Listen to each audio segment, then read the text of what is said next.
Alright, so I just got back from the ironing board to press my facing, which has my zipper part, to the back side. So my inner facing piece is now resting comfortably along the back side, or the wrong side of my fabric. Okay, now what I want to do is you're either going to want to use some tracing paper, but in case if you don't have any, I left mine at school when I headed out today. So I'm going to just use a pen and trace this line using my pattern. So what I did was I folded back the seam allowance because that's already gone now. And then I want to place this folded edge just right along this center front line. And then where my seam allowance markings are is where I want to make some markings so I can follow this and top stitch this into place. So I'm just using like this pin marker that I have, and hopefully it'll transfer over. But I want to create a line. So if you have tracing paper, it might be better to go ahead and put tracing paper on the underside of this pattern and just use your wheel to transfer this line that you're going to be stitching. So I'm doing mine with my pen because that's what I have.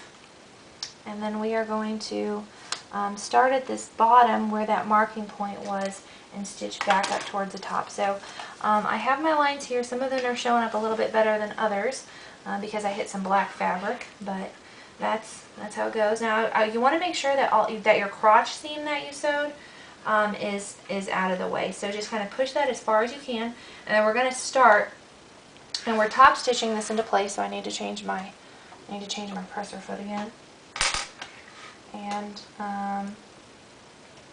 snap down my regular one, and I'm starting this right at where that marking point was. I would say just like maybe a stitch length, so maybe like a 1/16 of an inch above it. And I'm going to lower my presser foot, I'm going to make sure my needle clears all of that fold line from the left front short. And then I'm going to just do a quick back stitch here to catch that up, and make sure that you're stitching at your regular stitch length. And what I'm going to do is I'm just going to follow this line very slowly that I had marked, and I'm just top stitching this into place. I'm going through all the layers to connect this, connect the facing to the short now. And I'm doing my top stitching on the front side so that I can really control where my line is, where my top stitching can be seen on the front of the garment. After you get around that kind of tight curve, it should just be a fairly straight line all the way to the top.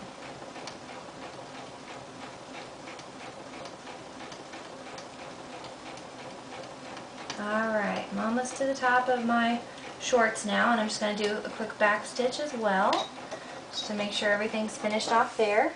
Raise up my needle and trim all my thread tails off. So I'll go ahead and zoom in on this for you. And I want to make sure that I for sure trim both my top thread and my bobbin thread. So hopefully you can see that there. I started around the bottom stitch, and then just kind of did that fly front shaping that we do. Okay, and then what we can do is if you have any basting stitches, we're not going to open this other one up, but if for any reason if you chose to use some basting stitches to do this shaping too, you could have. Just make sure that you remove them at this time. Okay, then what we're going to do is we're going to set our pair of shorts aside for a little bit, and we're going to assemble our fly shield. Okay, so hopefully you have those pieces, and you needed to cut 2 of those.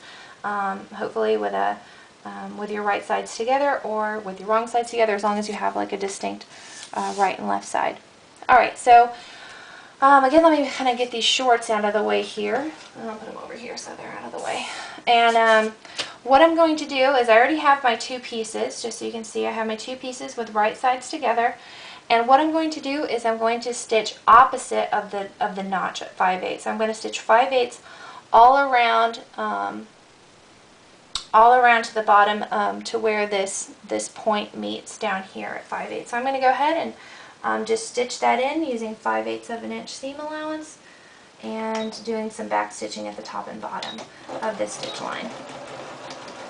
Alright, now if you want to put some pins in, you can. My fabric seems to be staying together fairly well because I recently cut it and I haven't really given it too much maneuvering around. And so when I get around this curve, if you have to, stop with your needle down and lift up your presser foot to reposition your fabric to really follow that curve around.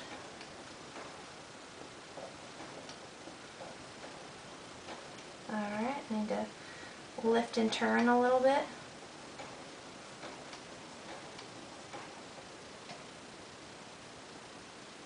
Alright.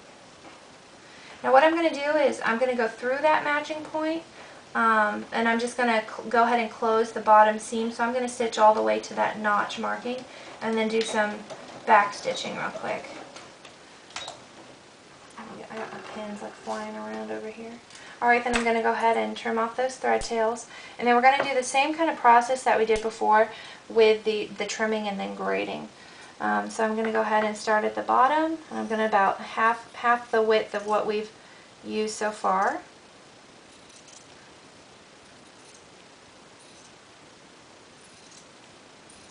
Alright.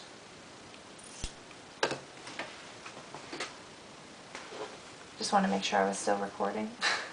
It always makes me nervous. And then I'm going to come back and I'm just going to trim the top layer. So if we have this the fly shield in front of you, I'm just going to turn it around and I'm going to keep my top thread on the top facing me, and then I'm just going to trim about half of the seam allowance of just this top piece of fabric, making sure I don't accidentally grab two layers as I grade this seam allowance here. And what this does is it just reduces bulk when you turn things around, or when like you flip things so that wrong sides are together and right sides are out. Okay, and I'm going to come back in from the other side. Maybe it'll be a little bit easier to handle. I can trim this other way. If you find it easier to hold this in your hand while you trim instead of trimming it straight on the table, that's fine. Just do whatever kind of works best for you. And then since we have a curve here, I'm going to come in and I'm actually just going to clip.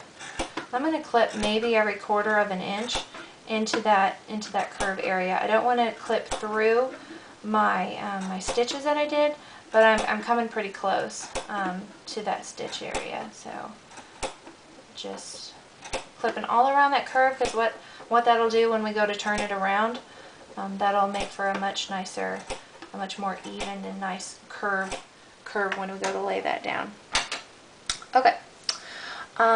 So what we want to do is we want to finish the raw edge of the shield, which is the part that has the notch on it. So what we first need to do is we need to trim 1/2 inch from the shield on one edge here. So I'm going to trim the top layer again. I need to first turn it. I'm so sorry. So let's go ahead and turn this right side out, and if you want to, you can go ahead and press it. We can see how things kind of lay out when we go ahead and turn them here. And what you want to do, if you do take the time to go press it, which we probably should, but you want to make sure that your longer piece of seam allowance extends over your shorter piece. Okay, so make sure that when you open it, it kind of is pressed in that direction, and then you can then kind of work on making sure that the seam is even on the very edge here. Okay. Now what we're going to do is we're going to kind of lay this sample in front of you so that the curve is on your left side and the notch is on your right. And then what we're going to do is we need to just trim this top layer about 1/2 inch. So I'm going to just snip into the bottom here about 1/2 inch, and then I'm going to come back up and just trim this edge off here. And what this will allow me to do is it'll allow me to turn and stitch using that the extra fabric on the other side to just turn and stitch and kind of hold everything nice in place. So I'm trimming off a 1/2 inch from just one layer of that fly shield. So you can see I trimmed off the top edge there, and then what I'm going to do is I'm going to fold this edge over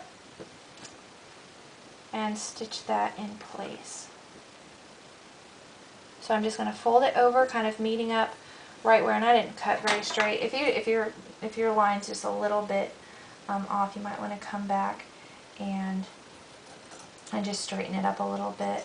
I would suggest taking the time to go and press this. I think that's what I'm going to do. I think that would help if I just press this seam down.